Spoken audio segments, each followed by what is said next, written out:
নমস্কাৰ ছাত্ৰসকলক স্বাগতম জনাইছোঁ আছাম টিচি ইউটিউব চেনেললৈ। মই যে আপোনালোকৰ মাজলৈ লৈছোঁ ক্লাছ 7ৰ বিজ্ঞানৰ দ্বিতীয় লেচনৰ কুৱেশ্যন আনচাৰ আনি সকলোৱে ভালদৰে শুনি যাব আৰু যদি মোৰ চেনেলটো ছাবস্ক্ৰাইব কৰি ৰাখিব যাতে সকলোৱে এনেকুৱা ধৰণৰ ক্লাছবোৰ পাই থাকে।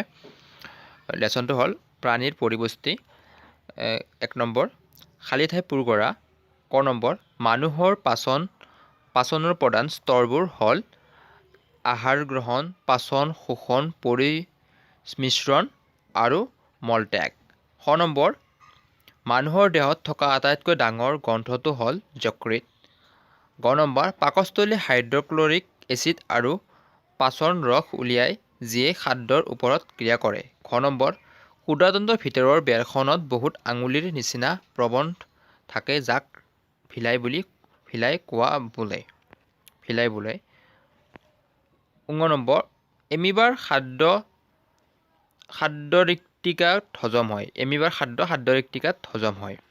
2 নম্বৰ যদি বাক্যবোৰ সঁচা হয় শুদ্ধ আৰু চিন আৰু যদি মিছা হয় অশুদ্ধ চিন দিয়া। ক নম্বৰ শ্বেতসাৰৰ পাচন পাকস্থলীত আৰম্ভ হয় অশুদ্ধ। খ নম্বৰ জিভাই লালটিৰ লগত খাদ্যৰ মিহলোৱাত সহায় কৰে শুদ্ধ। গ নম্বৰ পিত্তাশয়ে অস্থায়ীভাৱে পিত্তৰস জমা কৰে শুদ্ধ। ঘ নম্বৰ ৰোমন্থনে গিলি থোৱা ঘাঁহবোৰ মুখলৈ উলিয়াই আনি কিছু সময়ৰ বাবে চোবাই থাকে শুদ্ধ। 3 নম্বৰ নিম্নলিখিত শুদ্ধ উত্তৰত চিন দিয়া। ক স্নেহ পদাৰ্থ সম্পূৰ্ণভাৱে হজম হয়।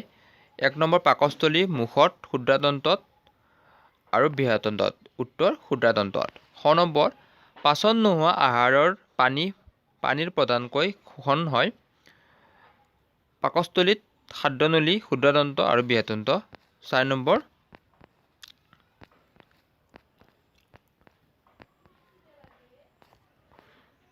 বৃহত্তন্ত্ৰ। 4 নম্বৰ প্ৰশ্ন স্তম্ভ 1ত দিয়াবোৰ স্তম্ভ 2ৰ লগত মিলোৱা। স্তম্ভ 1 স্তম্ভ 2 খাদ্যৰ উপাদান পাচনৰ ফলাফল। কাৰ্বহাইড্ৰেট, প্ৰটিন, স্নেহ পদাৰ্থ। কাৰ্বহাইড্ৰেট চেনি, প্ৰটিন এমিন এচিড, স্নেহ পদাৰ্থ ফেটি এচিড বা গ্লিচাৰল। 5 নম্বৰ ভিলাই কি? সেইবোৰৰ অৱস্থিতি আৰু কাৰ্য কি? উত্তৰ ভিলাই হৈছে ক্ষুদ্ৰাতন্ত্ৰৰ বেৰত থকা হাজাৰ হাজাৰ আঙুলি সদৃশ গঠন। সেইবোৰৰ অৱস্থিতি ভিলাইবোৰক ক্ষুদ্ৰাতন্ত্ৰৰ বেৰত পোৱা যায়। কাৰ্য ভিলাই পাচন হোৱা খাদ্যৰ বস্তুবোৰ শোষণ কৰি খাদ্যৰ পৃষ্ঠকালি বৃদ্ধি কৰে। 6 নম্বৰ পিত্তৰস ক'ত উৎপন্ন হয়? খাদ্যৰ কোনটো উপাদানত ই হজম কৰায়? উত্তৰ পিত্তৰস যকৃত বা লিভাৰত উৎপন্ন হয়। ই খাদ্যৰ চৰ্বি বা স্নেহ পদাৰ্থত হজম কৰায়। 7 নম্বৰ ৰোমন্থক প্ৰাণীয়ে হজম কৰিব পৰা কিন্তু মানুহে হজম কৰিব নোৱাৰা কাৰ্বহাইড্ৰেটৰ নাম লিখা। ইয়াৰ কাৰণ কি লিখা। উত্তৰ কাৰ্বহাইড্ৰেট বিধৰ নাম হ'ল চেলুল'জ।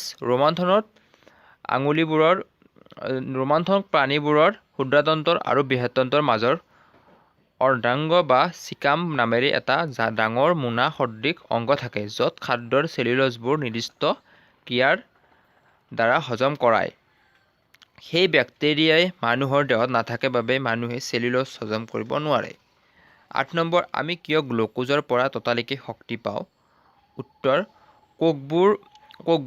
কোষবোৰত গ্লুক'জ অক্সিজেনৰ সহায়ত কাৰ্বন ডাই অক্সাইড আৰু পানীলৈ ভাঙি যায় আৰু শক্তি উৎপন্ন হয়। সেয়েহে আমি গ্লুক'জৰ পৰা ততালিকৈ শক্তি পাওঁ। 9 নম্বৰ তলত দিয়াবোৰৰ খাদ্যনলীৰ কোনটো অংশৰ লগত জড়িত?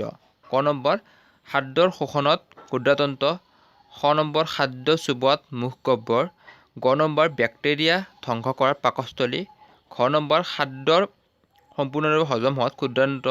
ঙ নম্বৰ মল সৃষ্টি হোৱাত বৃহত্তন্ত্ৰ।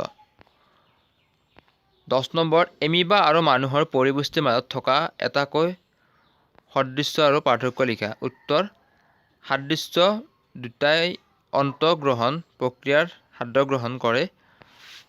পাৰ্থক্য এমিবাই খাদ্যৰ ৰিক্তিকাত হজম কৰে আৰু মানুহে পাকস্থলীত হজম কৰে। আজিৰ ক্লাছটোত ইমানখিনি আছিল। সকলোৱে চেনেলটো ছাবস্ক্ৰাইব কৰি ৰাখিব। ইয়াৰ আগত মই 1 নম্বৰ লেচনটো দিছোঁ। আপোনালোকে ভালদৰে মোৰ ভিডিঅ'বোৰ চেক কৰিলে পাব। তলত আছে অৰ্থাৎ বহুদিন আগতে দিছিলোঁ। যদি আপোনালোক দৰকাৰ হয় আপোনালোকে চাব আৰু ইয়াৰ আৰু এটা পাৰ্ট হ'ব। ইয়াৰ পিছত মই সম্পূৰ্ণ বিজ্ঞানৰ কুৱেশ্যন আনচাৰ ক্লিয়াৰ কৰিম।